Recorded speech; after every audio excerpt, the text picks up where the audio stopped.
আসসালামু আলাইকুম প্রিয় শিক্ষার্থী বন্ধুরা, আজকে আমরা শিখব এই ছবিটিকে কিভাবে রিটাচিং করে এই ছবিটির মতো সুন্দর করা যায়।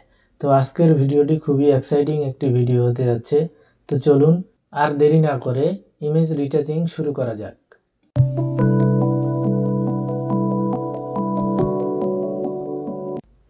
সবার প্রথমে আমরা ব্যাকগ্রাউন্ড লেয়ারটিকে একটি কপি করে নেব। কপি করার জন্য কিবোর্ডের কন্ট্রোল জে বাটন প্রেস করে লেয়ারটিকে কপি করে নেব। দেন ফিল্টারে যাব, ফিল্টার থেকে ব্লার থেকে গাউসিয়ান ব্লার।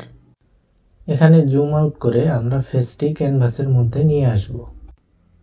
রেডিয়াসটি আমরা ছবির রেজুলেশন অনুযায়ী কম বেশি করে অ্যাডজাস্ট করে নেব। ছবির ভিউটি অ্যাডজাস্ট হয়ে গেলে আমরা ওকে বাটনে ক্লিক করব। এখন লেয়ার প্যানেলে গিয়ে আমরা ব্যাকগ্রাউন্ড লেয়ারটি প্রথমে আনলক করে নেব। আনলক করার পরে উপরের লেয়ারটিকে আমরা টেনে ধরে নিচের লেয়ারে নিয়ে আসব। উপরের লেয়ারটি সিলেক্ট থাকা অবস্থায় আমরা লেয়ারটিকে মাস্ক করব। ফরগ্রাউন্ড এবং ব্যাকগ্রাউন্ড কালারটি আমরা ব্ল্যাক এন্ড হোয়াইট রাখব। ব্ল্যাক এন্ড হোয়াইট করার জন্য কিবোর্ডের ডি বাটন প্রেস করব। এখন আমরা ব্রাশ টুলটি সিলেক্ট করব এবং ব্রাশের ওপাসিটি এন্ড ফ্লো 100% থাকবে। বন্ধুরা, এখন আমরা পুরো স্ক্রিনের উপরে যেখানে দাগগুলো আছে সেখানে আমরা ব্রাশ করব। ব্রাশের সাইজ ছোট বড় করার জন্য থার্ড ব্র্যাকেট ওপেন এবং থার্ড ব্র্যাকেট ক্লোজ করলে আমাদের ব্রাশের সাইজটি ছোট বড় হবে।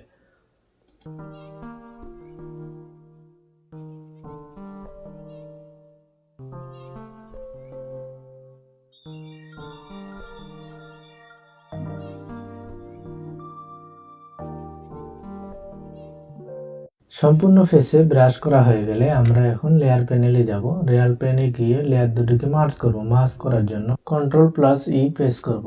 Ctrl+L প্রেস করে লেভেল প্যানেলটি ওপেন করব এবং ছবির লেভেলটি অ্যাডজাস্ট করে নেব।